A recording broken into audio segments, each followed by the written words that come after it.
How's it going, everybody? Thank you for joining us today. I am Carlos, one of your hosts of the Bring on the Blitz podcast, and I'm joined here with my guy Rios. How's it going, Rios? I just realized it's December. Where has the year gone? Like, seriously. Yeah, exactly. 2024 moved a little too fast, or maybe not fast enough for some of y'all. Papi, man, how's it going? Oh man, it's going. Good to be back in here. That's right. Good to be back. And we've also made some adjustments like the Texans did in the second half. What? That's a possibility. All right. All that and more when we come back from the intro. Hit it.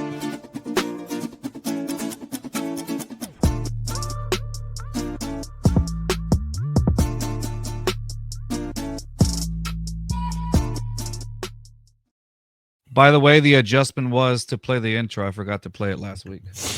Anyway, so adjustment right there. Correct. Big adjustment. Yeah. All right. Successful. All right. Let's start off. The Texans are coming off of a 23-20 victory against the Jacksonville Jaguars. They're going into the bye week with an 8-5 record. Still at the top of the AFC South, but honestly, for a little bit, it's getting a little close because the Colts are just right there. Yes, they're like 2 games out, if not. So I mean, it all depends. And of course, the Texans do hold a tiebreaker. Nonetheless, a little bit. If you're a Texans fan, a little bit worrisome in some areas. So we usually hold the areas of concerns sometimes towards the middle, but now we're gonna address them immediately. So. I'm gonna start off with. I know I usually start off with Rios. Papi, I'm gonna start off with you today, dude. What is that area of concern that you saw from the Texans? One of the areas of concern that you saw from the Texans this past weekend. I mean, I'm gonna go. You guys are gonna go into more detail on some of the stuff that I'm gonna talk about. So I'm just gonna keep it a little broad. It's just it just continues to be the same thing that we talk about week in and week out. Is this offense, man? This stagnant offense that it seems to stall every time we get close to the red zone. It's like we just run out of options. We start making bad decisions, whether it's like penalties or whether it's just like not finding the open man or the pocket collapsing. Even though the O line did a better job this time around, it's just like not being able to finish important drives, settling for the field goal. Just not committing, not creativity in the play, not really getting over that line to try to put this game away. You saw it all in the first half. We could barely score any points, and then on the fourth quarter, when the defense was collapsing, the offense couldn't do anything, to answer to what Jacksonville was doing. So it's the same story every single week, man. It's just this offense. It's just like there's a lot of work that needs to be done in this offense in the offseason, dude. All right, Rios, what is your take? But what are your areas of concern on this thing? This one is kind of twofold. I think the biggest one is going to be discipline. This is a very undisciplined team, which is not very characteristic of a DeMeco Ryans defense. You saw in San Francisco; they were not one of the top penalized teams in the league. They were typically on the lower end as far as getting penalties. But here in Houston, last year wasn't too bad, but this past season, it's just been every game, every other drive, every drive that's going down the field, it gets stalled by penalties, whether it be pre-snap, and something after the snap, and on defense as well. Like these penalties are starting to add up, and you can get away with it against the lower tier teams in the AFC, but getting into December, January, you're not going to be playing these. You're not going to be playing the Jacksonville Jaguars or the Tennessee Titans. In the January setting, aside from Week 18, like you're going to be playing the teams like the Ravens, the Chiefs, the Chargers, like the better teams in the AFC, and you can't make these same mental mistakes. And on top of the discipline, also the defense the last couple of weeks. You had the Titans last week. They had struggled to score more than 20 points the entire season. They dropped 30 on you, like their highest output of the entire season. And then this past week against Jacksonville, another team that's towards the bottom in every metric as far as rushing and passing goes, with a backup quarterback at that. Like he was dicing them up in the second half. Like that game could have gotten away from them like it did against the Titans. Mm-hmm. Luckily, they were able to run out the clock, but it's very concerning. We had mentioned it last week. If this game is close, that raises a lot of red flags about this team moving forward. And they didn't really answer any questions. Yes, they scored points in the second half, which is great, but they got off to a slow start. And sometimes if you get off to these slow starts, that lead sometimes gets to be a little insurmountable. And this offense really hasn't proven that it can put up the points to overcome an insurmountable lead. My boy said insurmountable. What? Look at you. Is that a word of a day today? Oh, I got a better one later. Okay. It's appropriate, right? Maybe.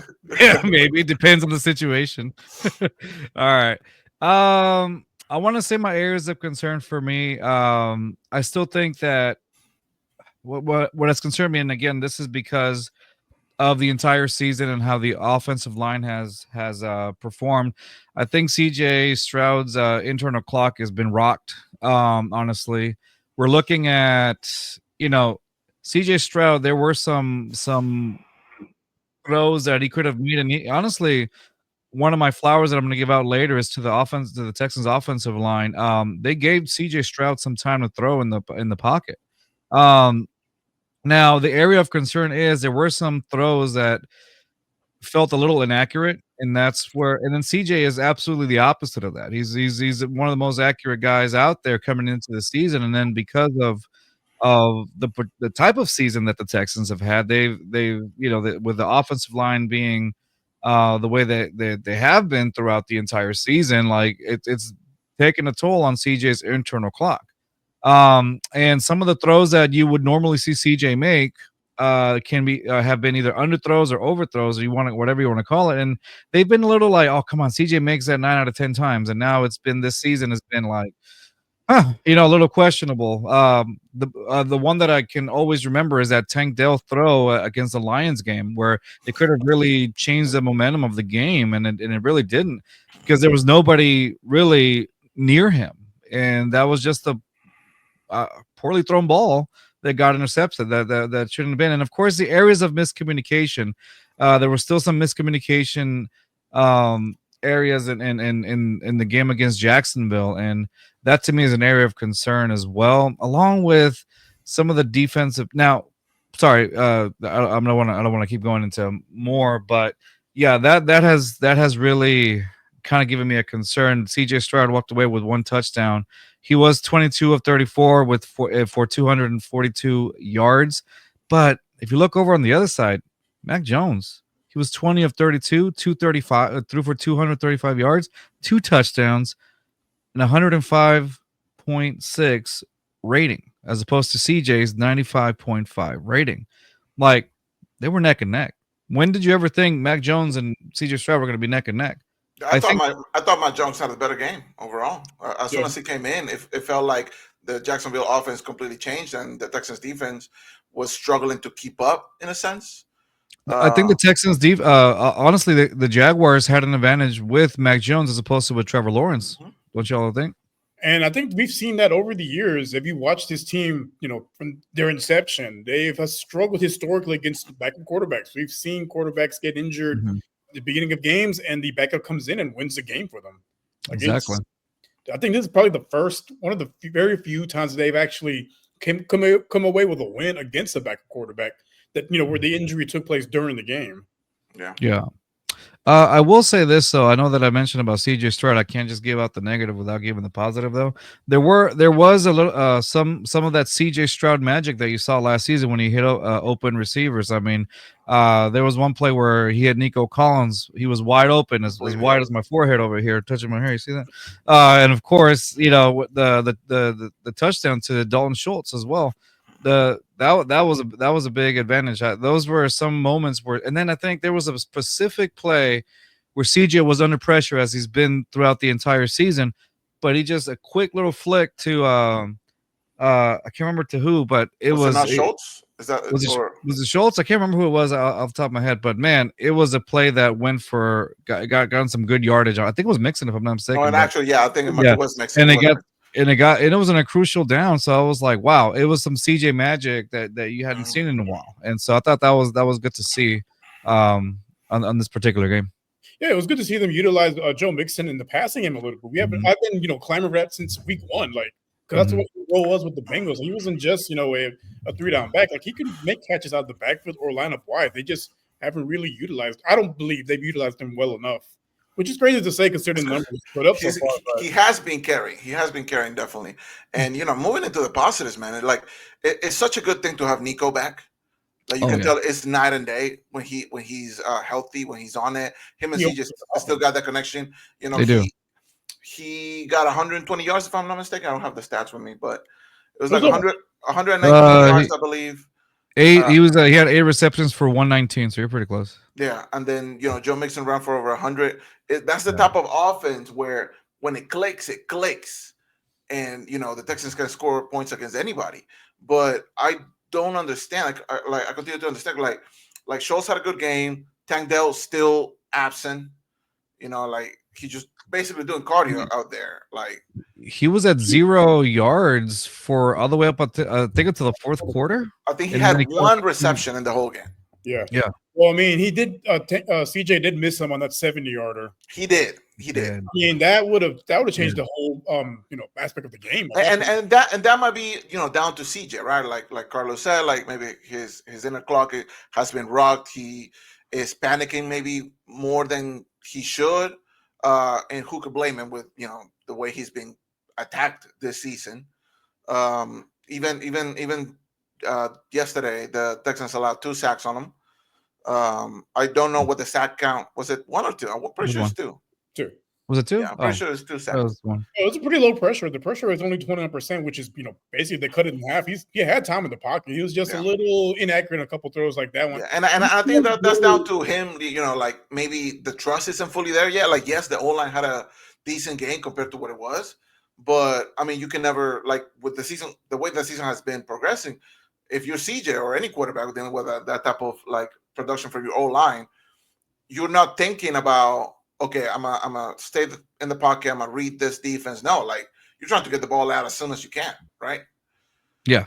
And if you're saying he underthrew that pass, it was 66.9 yards or something like that. It was his deepest pass of his career so far. It was just off. The timing was just a little bit off. Yeah, and the offense continues to be the problem.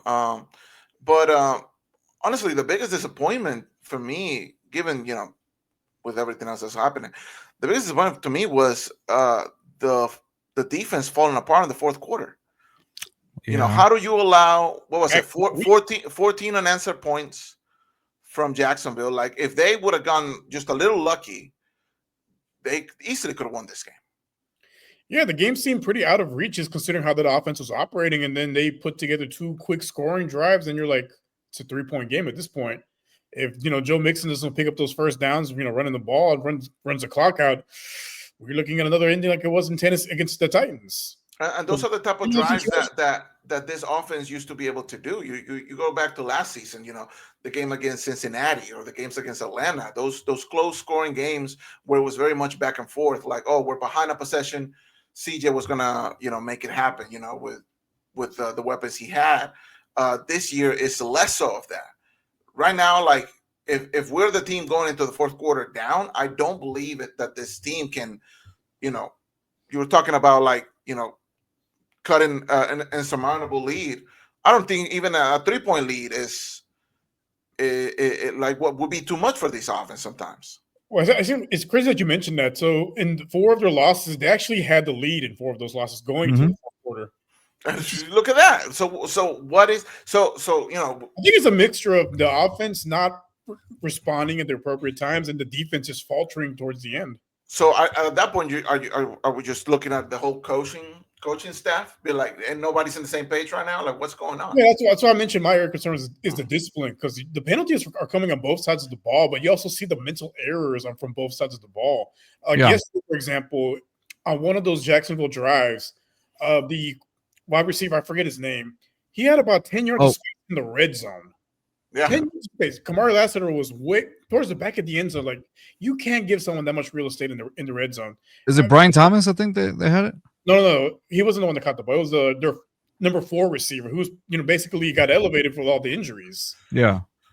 But he had a career day. He was looking like prime Megatron out there. Like, Washington. There you go, Washington. Like Washington. He was their go-to guy yesterday. And that was their number 4 receiver going into the season.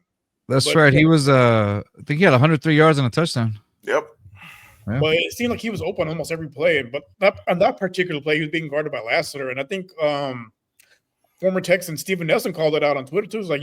He's like, Lassiter's my boy, but you got to look into some of those because that guy was wide open in the end zone. And I think it just comes down to like the Texans not being able to put the game away. I feel like they just took their foot off the gas, and Jacksonville with Mac Jones coming into this game, nothing to lose, nothing to really gain from this game, right? If he wins, he's the hero. If he loses, he's just the backup, right? There's no stakes for him. So he's out there balling out, cutting the defense up, and then D'Amico and Slowick and everybody's just like with their hands in their pockets, like not doing anything about it. I think at that point, what concerns me a little bit is also another area of concern is so since Jalen Petrie is gone, they put Jimmy Ward in in the star position or the nickel position, whatever you want to call it. They put him in there, and it kind of showed exactly what he was going to do. He had some plays, but there was a lot of I felt like it was ineffective as opposed to what you would see with Jalen Petrie in there. And then you leave in the back. You're getting covered by Eric Murray or Caden Bullock, and that was a little bit. Now, to Eric Murray's credit, he did have a few deflections, but still, it's a little bit of a danger zone area. This is right down the middle of the field, and again, the Texans had already struggled with wideout play, so I think this is one of the reasons why you had Washington carve them up as much as he did as well. I mean, yes, that also on Kamari Lassiter, but without Petrie, yes, Petrie is not the best person at coverage, but he holds down that line. And that to me, Petrie missing is an issue, along with with Azeez, which we will get into that in a little bit. Yeah. With Azeez Al-Shaair missing for basically the entire game, like ETN was they took advantage of it with ETN, right. And he was pretty helpful with them.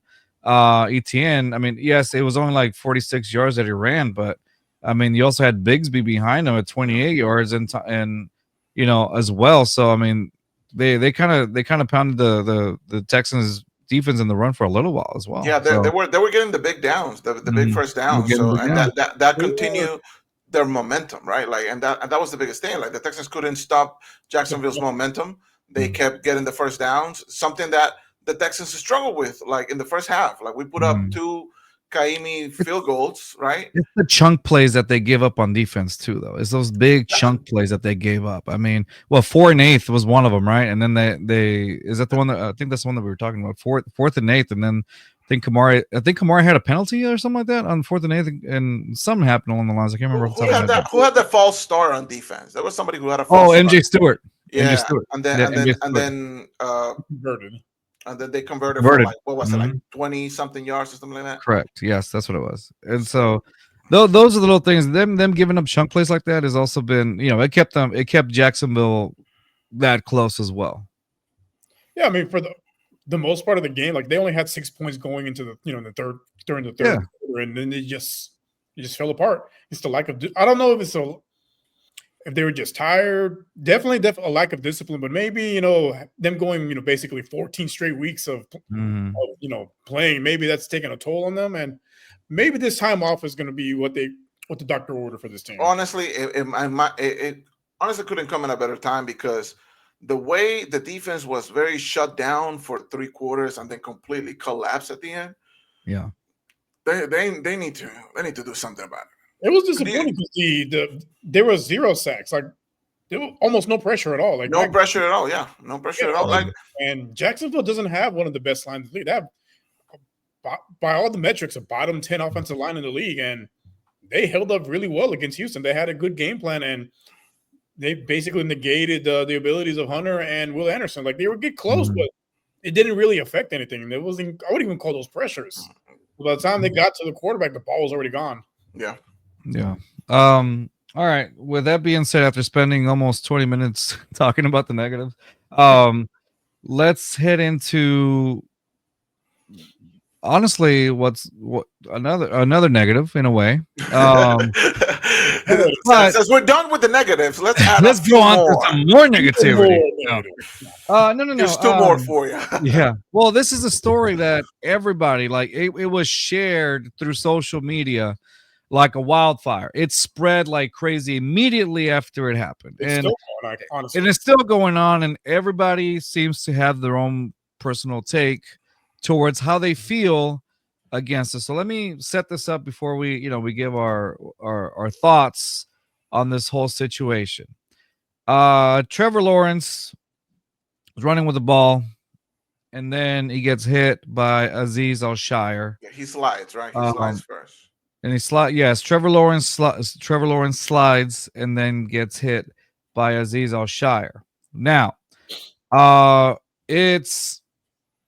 there was analysts naming it the dirtiest hit that they've ever seen in football. Hold on. Dirtiest hit that they've ever seen in football. Everybody on Twitter is condemning Azeez Al-Shaair, calling him the dirtiest player out right now. Just to quote a few, they want him suspended for. There's people that went as far as let's suspend him for life, kick him out of the NFL.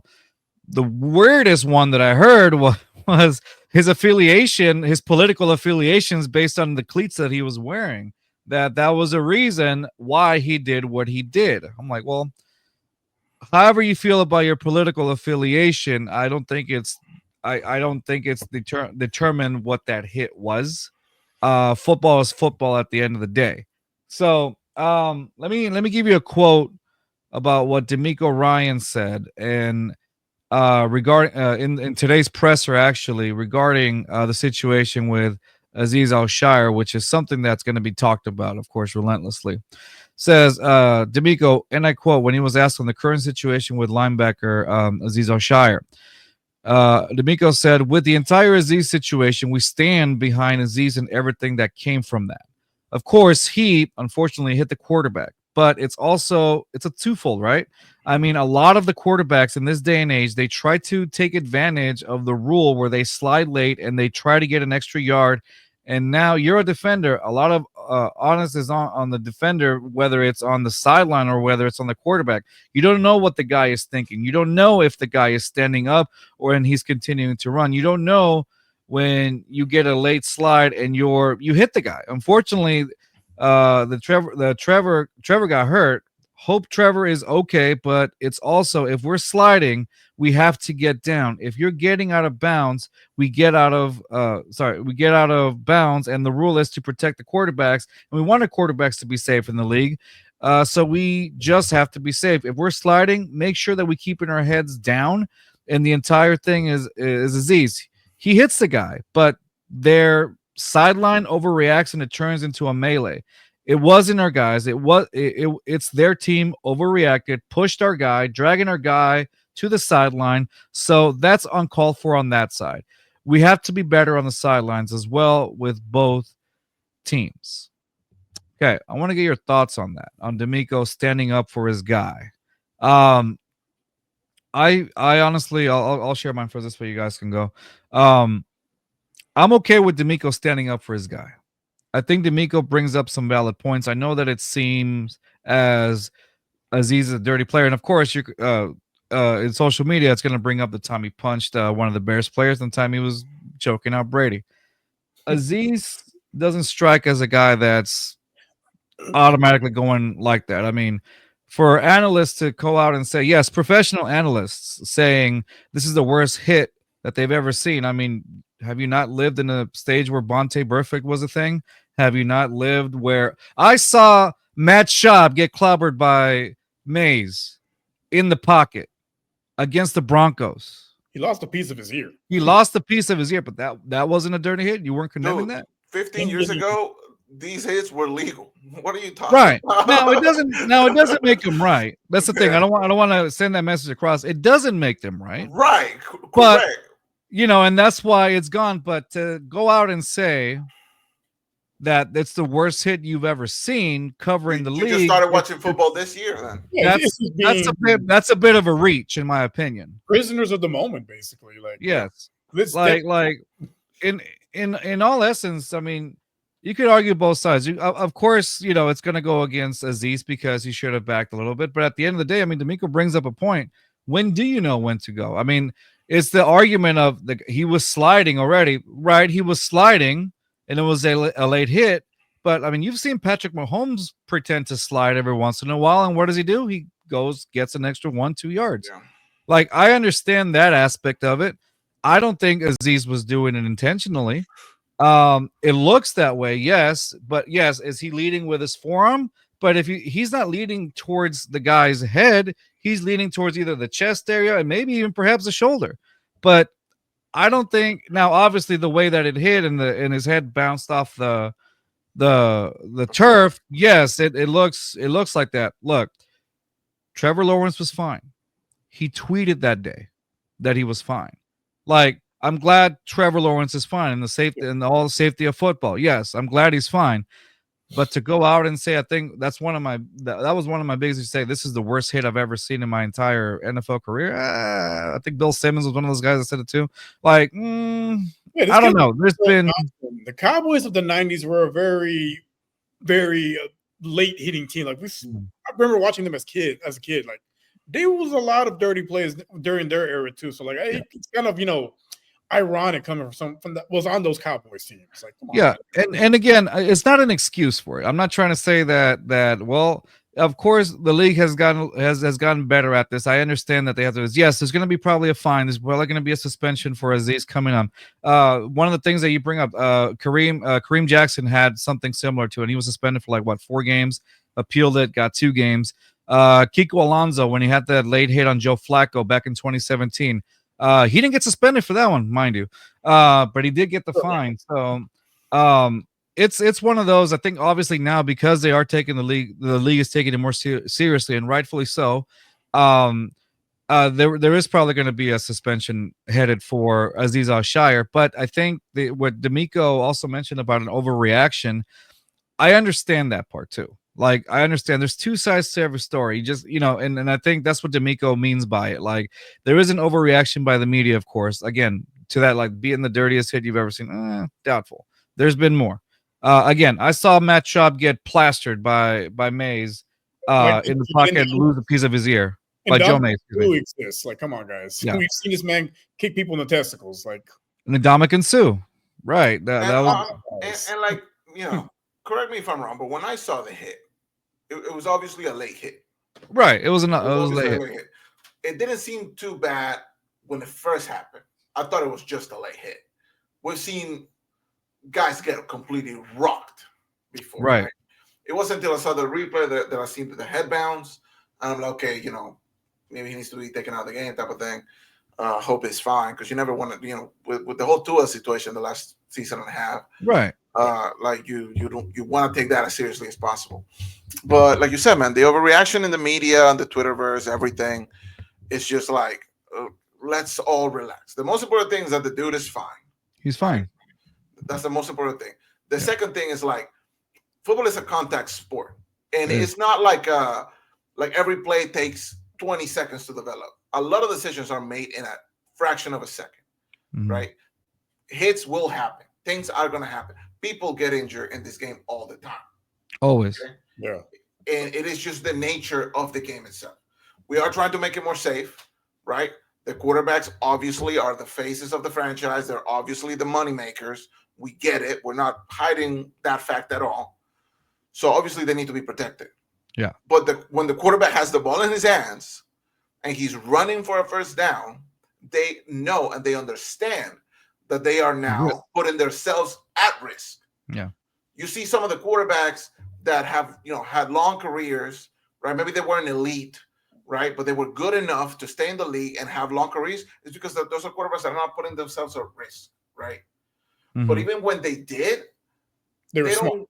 They were, things are going to happen. You don't see, at least I haven't seen a lot of quarterbacks condemning defensive players. Oh, that guy, he messed me up. He should be suspended. Like, no, it's normally always the media and the fandom that, takes things way out of proportion. I get it. Some dirty plays will cause actual harm, like actual harm. But if my guy is fine, right? If he's able to walk away from everything, let's relax a little bit. Things are going to happen. This is just the nature of the game. You can go to any type of team sport where there's even a little bit of contact. things were always going to happen, and it sometimes it doesn't have to be premeditated or anything like that. I'm pretty sure Azeez is not going out there like game plan today, break legs, go for the eyes. You know, this isn't exactly. Like, there's no bounty for it or anything like that. There's no bounty for it. From this is former players, not just former quarterbacks, also former defensive players. They said it was a late slide, and we've seen like guys like Mahomes, like they will pretend to slide, and then like Papi mentioned earlier, try to get that extra 1 or 2 yards. Mm-hmm. Even Al-Shaair in his presser, his statement today, he said, he saw that him going, and he was going at full speed. At that point, it was too late to pull up. Mm-hmm. These guys are running 18 to 20 miles an hour. It's kind of hard to.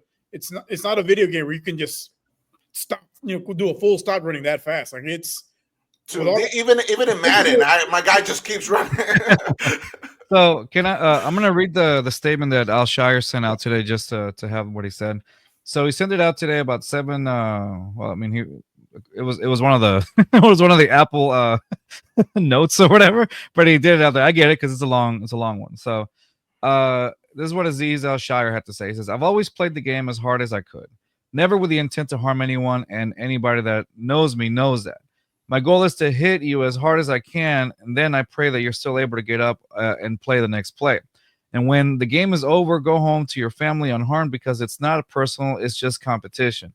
We both are trying to do the same thing, which is provide for our families. I genuinely didn't see him sliding until it was too late. And it all happens in the blink of an eye. To Trevor, I genuinely apologize to you for what ended up happening. Before the game, we spoke, and I told you it was great to see you back out on the field and wish you well. I would never want to see any player hurt because of a hit I put on them, especially one that deemed to be quote-unquote late or quote-unquote unnecessary. To the rest of his teammates, I can definitely understand you having his back and defending him in a situation like that. To the rest of the people who I've been called every single name in the book, from reporters with their hands ready for a story to find to the rest of their teammates, I can definitely understand you having his back and defending him in a situation like that. To the rest of the people who I've been called every single name in the book, from reporters with their head. Oh, sorry, I guess it repeats itself. For a story to find their villain, to a racist and Islamophobic fans and people, which we did see a lot of that.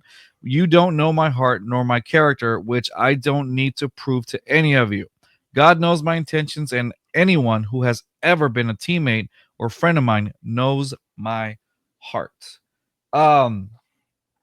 I can understand that. I see his point of view. Now, whether you agree with it or not, I mean, it is what it is. A late hit happened, and a player got hurt, but he's okay. That's the nature of football. I still stand with, I don't think he meant to do that. Right. I really don't. I think it's just the nature of it. I mean, did Kiko Alonso mean to do that to Joe Flacco? Did Joe Mays mean to do that to Matt Schaub at the end of the day? And if he gets suspended for it, he will get fined. But if he gets suspended for it, it is what it is, right? That's it is what it is. That's his the time league that we play in, and those are the rules. And I don't think that Nico or Azeez or anybody is gonna really like fight over it. Yeah, because they understand the game. They understand that, okay, it's a late hit. Those are the rules. All right. If he gets suspended for a game or 2 or 3 or 5, right? I guess we'll let that be it. I don't see it going that far. Maybe 1 game. Maybe not. It might like we're hitting the bye week, right? And then maybe he'll get suspended another week. And I think it'll be to the point where, like I mentioned earlier with the Kareem Jackson incident, I think it might be 4 games. It might be, maybe tries to appeal it or whatnot. And if you really think about it, another thing that I wanted to show you guys, I apologize.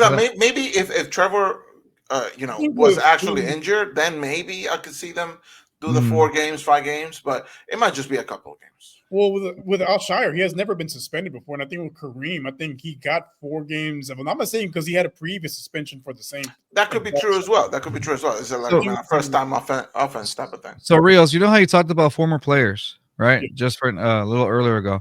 So, Azeez Al-Shaair actually reposted this on Twitter back in March. I think I saw that. March 20th, and it was a tweet by Richard Sherman, who said, "I just wish they This is a tweet by Richard Sherman again, who also was a defensive player with Legion of Doom back with the Seattle Seahawks, right? I just wish they forced the entire competition committee to create examples of how they expect the defender to tackle a ball carrier. I want them to act it out at full speed and create a video for the players. At some point during the creation of that video, they will realize how insane this is." Yeah, that's Richard Sherman. And I saw that as soon as the game was over. I went to Twitter and I seen people, reposting that he retweeted, and it's 100% true. Like. Yes, the rules are the rules, but the rules change all the time because we can't predict everything that always happens. And, as the game changes, the game evolves. It has become a lot safer than it used to be. Yeah. Let's be honest. Is it ever going to be like the safest sport? No, because that's not the nature of this game. Yeah, you could change the rules of football, but you can't change the laws of physics. Yeah, you can't change the laws of physics. What? Yeah. And if you're going to suspend every single player for a late hit, then you're going to see third stringers getting a lot of reps. Yeah, I think at the end of the day, like again, if you took this as we're defending a late hit, that's not what it is. A late hit is a late hit. And if there's any repercussions that come from it, then by all means there should be. Correct. That's being held accountable. So don't. We're just saying. We're just trying to. Yeah. Make people understand. Make people understand. Like, let's not burn anybody at the stake. Correct. For this, right? Yeah. We're all human. Yeah, mistakes happen. Players said there was no ill intent behind it, and you can see it, and you can hear it from former players like. At that point, what are you supposed to do? You're a 250-pound man running 20 miles an hour, and all of a sudden you have to stop on a dime. Like if you're running a dogfighting ring outside of the game, then maybe we can talk about other stuff. But when we're talking about on the field type of thing, keep it football. Yeah, keep it football. Yeah, keep it football. All right. So I think that's all I have to say about Azeez. So you guys have anything else to say about the whole situation with Azeez? Get it right on the dot, man. Yeah. Yeah. All right. Great. So let's talk about the positives. Hey, the positives. This is gonna be quick. So I wanted to actually give. Actually, I have another negative. Oh, I thought you did. I was like, all right, come on, go ahead, share it out. I wanted to share out, basically throw flowers at the Texans O-line. Surprisingly, right? It's been a consistent show for the last few weeks of what did the O-line do this time to not protect C.J. Stroud. So what's funny is that it started off as, oh, here we go again with the O-line because one of the first plays, C.J. gets sacked. Yeah, gets rocked, or not sacked, rocked by the Jaguars defense. I was like, oh boy, here we go. Strap in. It was a free rusher, and they've given up about 40 of those this season. I'm like, how do you allow 40 free rushers? And that comes down to scheming, but we've gotten past the negative. So continue. So the O-line actually gave C.J. Stroud some time in the pocket to throw, and you got to see C.J. actually go. Try to gain some of that confidence back and try to. Now, of course, it's not meshing still, probably because again that internal clock has been rocked, like I mentioned at the top of the show. But they gave him some time. The pass protection was there. Run protection was there. Of course, this all came in the second half. This wasn't part of the first half. First half was still a little bit weird. So it kind of made me realize, I was like, oh no, if the Texans don't score anything in the first half besides field goals, they're in trouble. But sure enough, the Texans scored some touchdowns in the second half. And again, the pass protection was there. The run protection was there. I mean, yes, the O-line gets credit for that, but also Joe Mixon is obviously gets some flowers for that because some of it's just on his own. Some of him's finding the gap that he needs to go towards and powering his way through. So there was a moment of that everybody got scared when Joe Mixon was limping off the field. Everybody, I was like, uh-oh. I had the bottle of the bleach in my hand, like, nope. Exactly. It was like, oh, here we go. But nonetheless, Joe Mixon bounced back, ended up going over 100 yards. which, by the way, put him at 6 straight road games with 100 yards and a touchdown, which is, I think, one of the first running backs to do that since the 1970s, which is a crazy stat for Joe Mixon. Honestly, he's what an addition, right? But nonetheless, going back to the O-line, I'm going to give him the props. Shaq Mason and that interior line is still a problem, but, I mean, they held theirs. Laramie Tunsil didn't have any false starts. Surprising. They did what they did. I think they did their due diligence in the second half. I think the first half was still a little shaky, but it's almost like they switched. Like, you know how they do really well in the first half, and then the second half they fall apart. Well, this time they chose to fall apart in the first half, and then actually made it up in the second half. And I know that D'Amico says that it's yeah. And I was like, I know D'Amico says we played really weird football. I was like, well, for half, but Dave, get the complete game. It's been a tale of two halves essentially. Yeah, the offense and the defense. But yeah, it's been odd. Your thoughts, Rios? This time, I think I started with Papi last time. Who are you giving your flowers to today, sir? So, a person I'm giving flowers to today is going to be Derek Stingley. All right. He has been, especially in the month of December. Last year, when he came back from injury in December, he had 5 interceptions in the month of December. And December 1st starts the month off with an interception. So yesterday he was targeted 8 times. He allowed 1 reception. It was for a minimal gain. And the quarterback rating when he was being targeted by both quarterbacks was 0.0. I mean, he's playing like a top 2 cornerback, and he's not number 2. As far as PFF grade, so I don't view those as gospel. I view it more as like a barometer, more or less, for a player ranking. So with what's that barometer? Barometer. Other big Is that the word? Is that the word you were looking at? I'm still waiting. Was that the word, barometer? No. No, it's gonna be double jeopardy when yeah. When he hits on the season, he's tied for 4th in the league with 3 interceptions. He's been targeted 70 times, which is not a lot considering we're week 15 basically. He's only allowed 31 catches. Like I said, that's crazy. They haven't been really targeting him, and not a lot of completions when they What's crazy to me is that you said he's only got 3 interceptions. It feels like a lot more. No, it's just 3. It's 3. Yeah. Well, his PFF grade is a 68.2, which feels criminally low considering, look at the guys he's gone against. He's gone against CeeDee Lamb, Garrett Wilson, like Brian Thomas Jr. Like, he's gone against some pretty good receivers this year, and no one's gotten the better of him so far. He's gotten beat a couple times, but they didn't turn into completions. They didn't turn into touchdowns. Like, he's having an all-pro level season. Yeah, which is good, which is insane for him. And the that interception that he had against Trevor Lawrence, I mean, I'll be honest with you, I'm not sure what Trevor Lawrence had that bad shoulder, and you're still throwing it to Derek Stingley's side. It was bound to happen. It seemed like it was a little underthrown by him. But it was a little underthrown, but Stingley was like a good on Stingley, complete ball hawk. Like he keyed in on it and he made the most of it. He got us down to the Jacksonville's 43-yard line. Yeah, speaking of that, there's a quote from Coach D'Amico. I want to go. It's a little bit of longer quote, but let me go because it kind of ties into what you just said. Mm-hmm. So, on thoughts of cornerback Derek Stingley so far this season, Derek Stingley Jr. continues to be a productive player for us, making us plays on the football. That turnover led to points for us. That was a huge play by him. It was a play that looked like the guy was open, but Stingley just has that closing speed to catch up and also catch the football in a way that a lot of certain receivers catch the ball. It's really impressive to see him catch those balls, catch those passes. It's very impressive by him, and I'm just excited for the season that Stingley is having.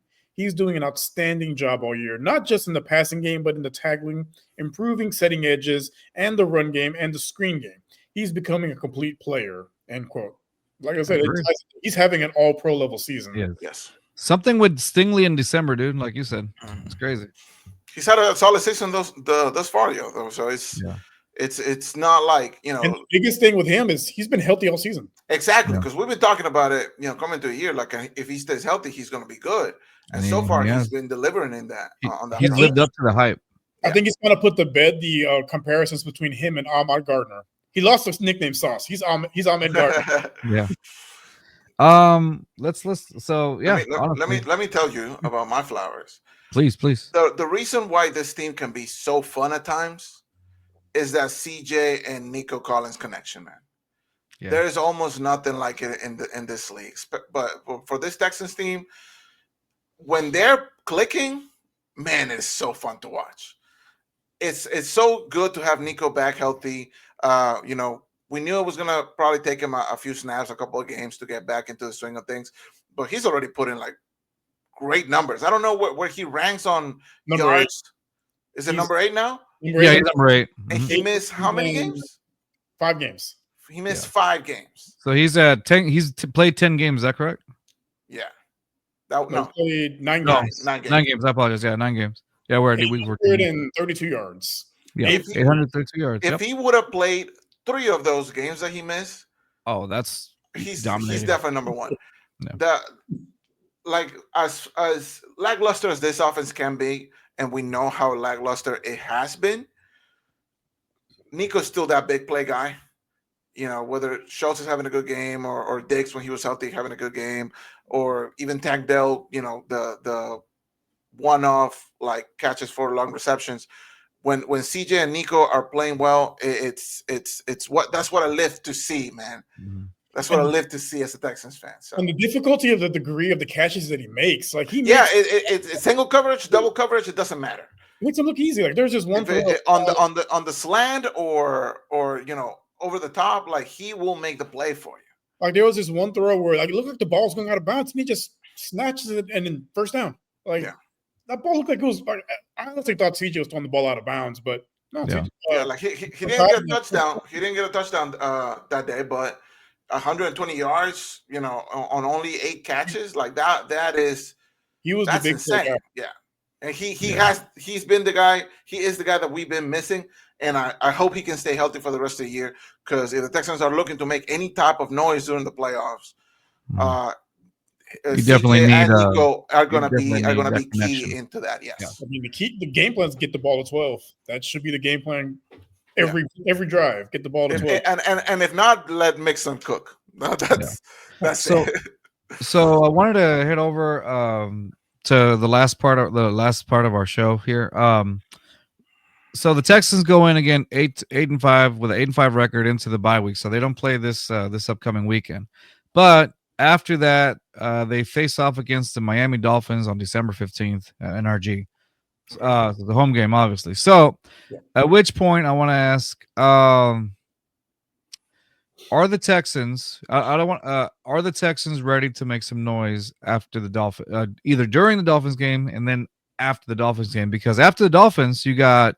I can't remember off the top of my head. I think it's Baltimore. Yeah, at home again. No, is it Chiefs? It's the Chiefs. Sorry, Chiefs are Arrowhead, and then Baltimore at home. And Baltimore at home on Christmas Day. So and then you finally get the Titans. Which the thing is, you can't look at the Titans at the end of the day as it's just a team that the Texans are going to beat, because if that was the case, that would have happened at home. Looking at the schedule again, you have Miami next, you have the Ravens next. I apologize. No, sorry. you have Miami next, and then you have the Chiefs, and then just 4 days later, you have the Ravens, and then finally the Titans. So it's 4 teams. One should have been beatable, but that didn't happen. And you have 3 that can put up some points against their defense. How do you feel going into the last part of the season in the Texans' schedule? Are these games winnable? Can the Texans actually beat these teams? And what will that record be at the end of the season, as they are right now, 8-5? Rios, where do you think, with an 8-5 record right now going in, do they beat Miami? Do they beat the Ravens? Do they beat the Chiefs? Do they beat the Titans? What do you think that record's going to look like for you? So it's funny. So I saw something on Twitter that kind of made me chuckle a little bit earlier. So I don't know if you guys seen that meme where it has a picture of a good-looking dude and a fat, ugly guy. One is gives a woman a compliment. It's flirting. The fat, ugly guy is harassment. So the Texans and the Ravens have the same record. The Texans feels like the harassment picture, and the Ravens feels like the flirting picture. Both teams both of those guys are struggling a little bit. Now, as far as the Dolphins, Open the roof. They can't play in the cold. It should be cold. No, this Dolphins team, even with Tua back, like there's just something missing, and I think they have bigger issues in their locker room. Like people in the fan base, is worried about the Houston locker room, but I think there's bigger issues going on in Miami. When you got guys on the team saying your own team is soft, that should raise them a lot. That should raise a lot of red flags, for those guys, like especially with that coaching staff. Like you don't want your guys thinking that you're soft, that your team is soft, especially when you're basically fighting for your playoff lives at this point, because the division's already won by Buffalo. But you still have a chance at a wild card. But I mean, it's going to take, basically winning out for them. So I think they're going to come in very motivated. But at the same time, Houston has a bye. They got time to, figure things out. I know we've asked for changes on the offensive side of the ball. It's kind of hard to do in a week's time. Getting an extra week, I think they tweak out some of the issues they have on both sides of the ball, get back to basics, get a little bit more discipline. And I think they come back refreshed and with a renewed purpose. I think the Dolphins game is a very winnable game, especially at home. Houston is, for the most part, not counting the Tennessee game, they've been very good at home. So I think that should get the ball rolling for them. Now, the Chiefs, that's a tough one, especially in Arrowhead, because their weather is very unpredictable. It could be, snowstorm. It could be raining. You're not really sure what the weather's going to look like that day. Yeah. So that's going to be a really tough game. And the Chiefs they win like the ugliest games, but they've only lost. Keep on winning. They keep on winning. They just find ways to win. They're not pretty wins at all, but they find ways to win. And I don't see that one being a win, especially it being on the road. And in the weather conditions, I just don't see that as a win. Baltimore, like I mentioned earlier, they're 8-5. They looked unbeatable to start the year, but there's some weaknesses there. There's some weaknesses that you can exploit that I think Houston matches up pretty well with them, because what we've seen with the people that have beaten the Ravens, they've gotten to them with the pressure from the front four. You stop that running game and you force Lamar to try to be a pocket passer. If you have good cover corners, you can beat the Ravens. And I think the Ravens game is a winnable game for them. Okay. Sorry. Game, I think it just really depends how the rest of the playoff picture plays out. If it's one of those where they have a chance to rest starters, I think they do. But if it's one of those where they have to win, I think they come out with wanting to get a little bit of revenge for losing at home against them. And there he goes. All right. So what are your thoughts about the rest? What are my thoughts? All right, let's keep it brief because I don't know if he's going to come back. I'll say Miami game at home. I feel like the Texans, kind of like you said, like Miami, I feel like right now they're a bit unpredictable and not in the best way for them. So I think the Texans are going to take advantage of it. They're going to take advantage of the bye, like you said, work out some of the problems about this offense. Maybe the defense can get together a little bit more. I feel like the Texans should easily win this game. Easily in the sense like it's going to be like it's not going to be a collapse like it was against Jacksonville. I feel like the Chiefs, I think we lose that game. Like you said, Arrowhead and, Mahomes and in December. Yeah, it's a tough one. If they can pull off the road upset, no one will be upset about it. I just don't see it happening personally. Yeah. Oh, he's back. Okay.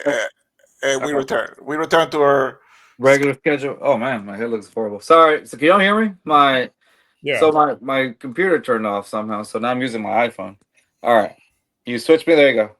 I got you. Yeah. All right. Appreciate y'all. Am I okay? Do I sound okay? You sound like you're screaming, but that's fine. Oh, I'm sorry, guys. Sorry. Let me finish my thought. Let me finish my thought. Yeah. Against the Chiefs, I think the Texans are going to lose. I feel like the Chiefs, even though they're not playing great, they're still playing winning football. Yeah, that's going to be an ugly game. I think it's going to be a field goal game, just because probably. Yeah, and because they're going to be at home, I feel like the Chiefs are going to walk away with it. The Ravens game, I think that's going to be probably the game that I'm looking forward to the most. You talk about maybe stopping the run. I've seen Derrick Henry run through this Texans team for the last decade, feels like. So he had, 20 yards? Yeah, dude, but it's still Derrick Henry. Still the king. And Lamar has been looking pretty elite lately. And then the Texans, yes, at home, I feel like we've been better, but I'm still not very confident. So I feel like the games against Baltimore and the Chiefs, I think they're going to be back-to-back losses, unfortunately. And that's why I think that going into the last game of the season, I don't think it's going to be like that, like a must-win game, but I'm pretty sure they're going to want to end the season with a win. And they want to get revenge against Tennessee. So I feel like when it's all said and done, I think the record is going to be 10-7. Yeah.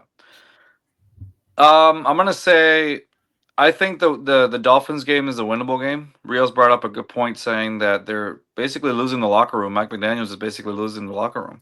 So I think it's going to be a little bit of a disaster. Yes, I think the Texans are going to keep it a close game against Miami. Yet I still do think that it is a winnable game. It is going to be a little bit more difficult without Azeez Al-Shaair. It's going to be more difficult without Jalen Petrie. However, you might get Christian Harris back against Miami, depending on the situation. Supposedly, he's supposed to be better off after the bye week, and that's who the Texans play against after the bye week immediately, the Dolphins. So you might see Christian Harris back. So definitely some much needed help on the defensive side of the ball. So I'm gonna say I think the Texans can win against Miami, and that would boost them up to 9-5. I think the Texans can put up a game against the Baltimore Ravens. They've obviously had some issues with Justin Tucker. I'm not sure if he'll stick around for that long at the rate he's going. So it's weird to say. It's weird to say because Justin Tucker has been so consistent, such a great asset to the Ravens for the past few years, and now it's like time. I don't know if Father Time has caught up with him or whatever, but he's fallen off. Justin Tucker, I can remember plenty of times picking him on fantasy myself. So I'm just like, Justin Tucker, something's happening. It's obviously a mental thing going on, but I hope I hope whatever happens happens, and whatever needs to happen. So honestly, that's been holding him back. That's one of the biggest parts that's been holding him back. So the Ravens have proven after watching that Eagles game, they are a beatable team. They're not immortal. I think if the Texans defense can live up to the type of defense that we saw play against the Detroit Lions, I think they can give both the Ravens and even the Chiefs a little bit of run for their money defensively. Because if everything starts clicking in, you start causing turnovers, you start causing pressure on the quarterbacks, there's a good chance that you have some winnable games there. Again, they proved it against the Detroit Lions. I mean, they intercepted Jared Goff 5 times in one game. I mean, and yes, they still lost it, but though that was a winnable game, you were proving a point that you can compete with it. You can hang with the big boys, right? So I think the Ravens and the Chiefs, you can keep it a little competitive. It's either going to be competitive or a complete blowout. That's how it's going to see. That's how it's going to seem to me, honestly. But they have the ability, they have the talent to do it. It just depends on how they play it out and how it's executed on the field, right? So if I'm predicting, I'm gonna say they lose against the Ravens by in the most Texan way. I think they lose against the Chiefs, and I think they go in. And so now we're like at 9-7. So now I think they go into Tennessee. The Tennessee Titans are going to wear those Oilers uniforms. I'm pretty sure. I'm 100% sure they're going to wear those Oilers uniforms against the Texans at home. So I honestly think the Texans know they could have beaten the Tennessee Titans the first time around, but they didn't. I think that they played down to the level of competition. They didn't take it seriously, and I think this time going into Tennessee, I think they can win, and I think that record goes to 10-7. So I honestly think the Texans can win it, and that's how the rest of the season plays out. I had 11-6 originally before the season started, but I honestly think they're going to go 10-6. I mean, I apologize, 10-7. So it is what it is at this point. I had 12-5 to start the year. I think they finished 11-6, which 11-6. I think they can live with being an 11-win team. Mm-hmm. And Papi, your thoughts? We're heading. Yeah, I think it's going to end up being 10-7. I think we lose against Kansas City and Baltimore. So I think 10-7 is still very good for this Texans team, especially the way the season has been going on, there were some games that we could have definitely snuck away with the win. That being the Jets game that comes to mind, and the Lions game as well. There were also some games that we honestly should have lost, like this last one comes to mind. But or maybe even either of the Colts games as well. Yeah. With how close those were. So I'm thinking 10-7 is still very respectable for this team. My biggest thing now is going into the playoffs, see how this team is actually going to perform when the lights are the brightest. Is the O-line gonna deliver? Are they still gonna be making silly penalties? Is CJ finally gonna get it together? Because we didn't want to talk about the sophomore slump, but it's definitely there. Whether it's his own doing or the team around him, it's still definitely a decline. So I think that when it comes to the playoffs, it's gonna be a different story. But right now, as we come towards the later end of the season, I think the Texans finishing all 10-7, I think is going to be good for the fandom. Exactly. All right. They really need to go for that number 2 seed, because if you're 3 or 4, you have the possibility of having to play either the Ravens again or even possibly the Chargers. Yeah. Both of those teams are playing lights out football right now. Yep. Ravens not so much, but as we've seen, they can turn it quick. So yeah.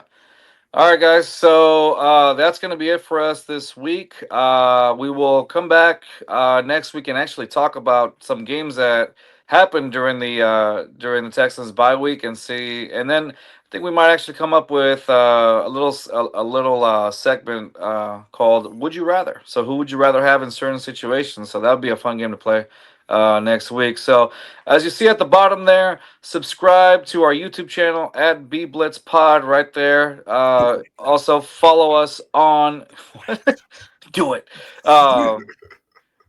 Also follow us on Instagram at the same exact account at BBlitzPod. And of course, this is all part of the Areskina network. Follow them up on the X account at Areskina, of course, and as well on their IG account, as you see it right there at Areskina. And that's going to be it for us this week. Papi, you may have to help me out because I'm doing this on my phone. You may have to end it for me after the song is playing. Sure, yeah, no problem. I'll try over here. All right, guys, that's going to be it. Check us out next week, and we'll see y'all next time. Peace.